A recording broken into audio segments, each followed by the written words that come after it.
On le connaît pour le plaisir qu'il procure quand on le déguste, pour ses qualités aphrodisiaques et pour ses vertus médicinales que l'on est en train d'explorer, notamment ses antioxydants qui aideraient à protéger des maladies cardiovasculaires, de la tension artérielle et peut-être aussi des effets nocifs des rayons ultraviolets. C'est ce potentiel protecteur du chocolat noir contre les UV que cherchent à prouver des scientifiques de cet institut rattaché à l'Université Laval de Québec.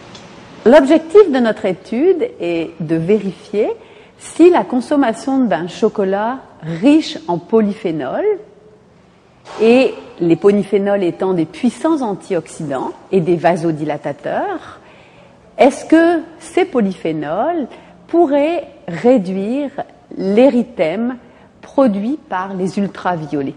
Ainsi, depuis début août, 76 femmes âgées de 25 à 65 ans et qui ont une peau claire ou qui brûlent facilement au soleil ont été recrutées pour cette étude. Chaque jour, pendant 12 semaines, elles doivent manger 3 carrés de ce chocolat. Au hasard et sans le savoir, les unes prennent un chocolat riche en polyphénol, les autres un chocolat sans polyphénol. Et toutes les 3 semaines, elles reviennent subir différents tests, dont des expositions très limitées à des rayons ultraviolets sur l'avant-bras.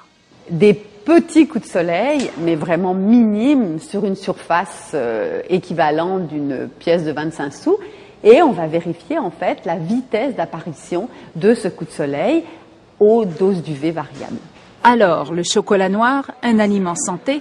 Probablement, à condition qu'il soit riche en polyphénol, ce qui n'est malheureusement pas le cas de la grande majorité des tablettes vendues dans nos épiceries. Si c'est vraiment les polyphénols, peut-être que les étapes suivantes seraient de s'assurer que les chocolats noirs soient vraiment riches en polyphénol.